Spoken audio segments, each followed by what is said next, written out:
Bom dia. Vamos a mais um estudo, né? Continuando aqui a leitura do Livro dos Espíritos, estudando, aprendendo e evoluindo, né? Então vamos lá fazer nossa oração. Bom Espírito presente aqui, agradecido pela presença de vocês, por vocês dando suporte a esse nosso estudo.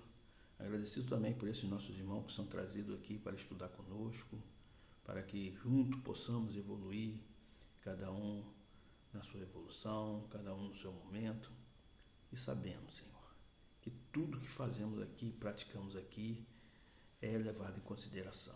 Então, damos por iniciado esse nosso estudo de hoje, que assim seja e assim é.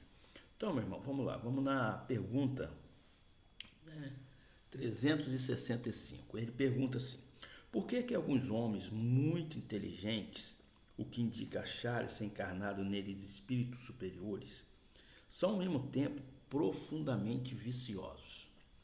Aí os espíritos respondem assim: é que não são ainda bastante puros os espíritos encarnados nesse homem, que então é por isso cede à influência de outros espíritos mais imperfeitos. O espírito progride em insensível marcha ascendente, mas o progresso não se efetua simultaneamente em todos os sentidos. Durante o período da sua existência, ele se adianta em ciência, durante o outro, em moralidade. Então, vamos lá. Esses espíritos, né, que se reencarnam aqui, eles não são totalmente puros e evoluídos. Se eles vieram ao planeta Terra, é porque há algum débito, a não ser espírito que vem em missão, né?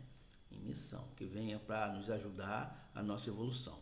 Então, muitas vezes, um espírito se adianta, né? Em ser um bom físico, em ser um bom matemático, em ser uma pessoa ágil com as contabilidade, né?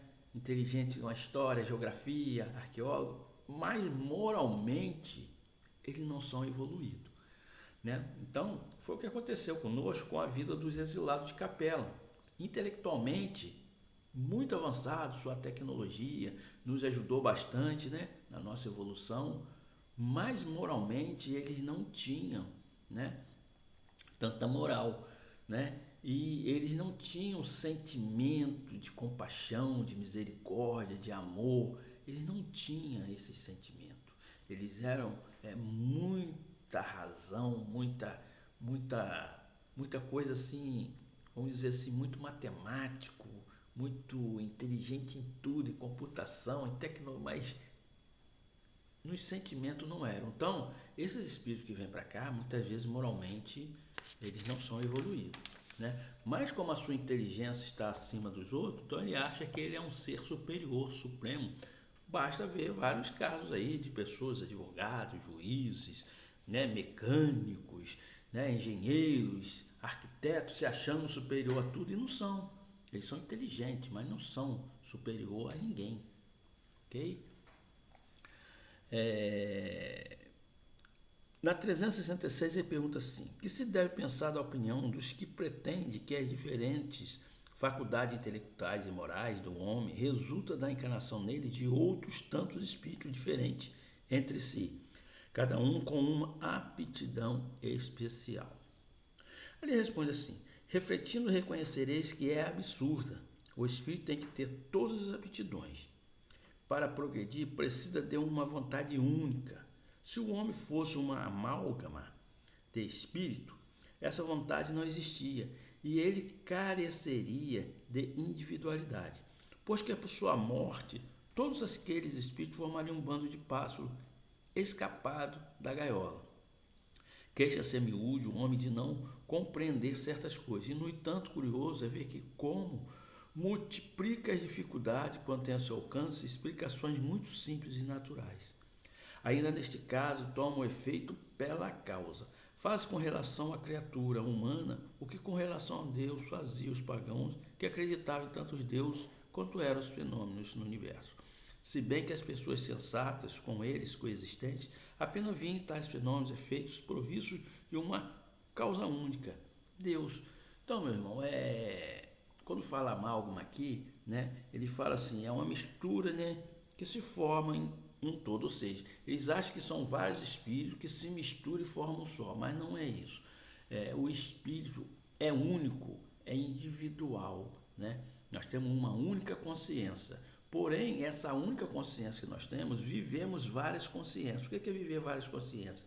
Voltamos aqui várias vezes e cada vez que nós voltamos aqui, voltamos numa certa evolução. Nós podemos vir hoje como médico, amanhã como mendigo, na outra vida como um príncipe, na outra vida como um simples cidadão, né? Na outra vida como professor de história. Então, são consciências, né, que nós vivemos, mas é uma só, ou seja, nós somos únicos. Só que nós juntamos todas essas consciências, por quê? Que nós precisamos aprender tudo. O espírito, quando ele se torna um espírito superior mesmo, um espírito bem elevado naqueles planetas ditosos, ele já passou por todas as experiências possíveis, né, para a evolução desse espírito. Então, eles não são vários espíritos, é um espírito só que com várias vivências, ok? E ainda ele completa assim: o mundo físico e o mundo moral nos oferece a este respeito vários pontos de semelhança. Enquanto se detiveram na aparência dos fenômenos, os cientistas acreditaram fosse múltipla a matéria. Hoje compreende-se bem possível que tão variados fenômenos consistam apenas em modificações da matéria elementar única. As diversas faculdades são manifestação de uma mesma causa, que é a alma, ou dos espíritos encarnados, e não de muitas almas exatamente como os diferentes sons dos órgãos, o qual procede todos do ar, e não de tantas espécies de ar.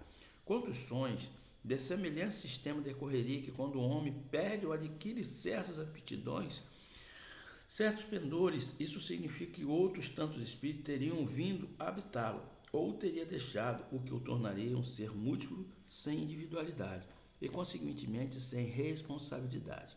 Acresce que o contradizem numerudíssimos exemplos de manifestações de espírito em que este provam suas personalidade e identidade. Então, é como eu disse, o espírito é único, só que nós viemos aqui várias vezes e cada vez que a gente vem aqui, nós somos uma pessoa diferente. É como se fosse um ator numa peça teatral, né?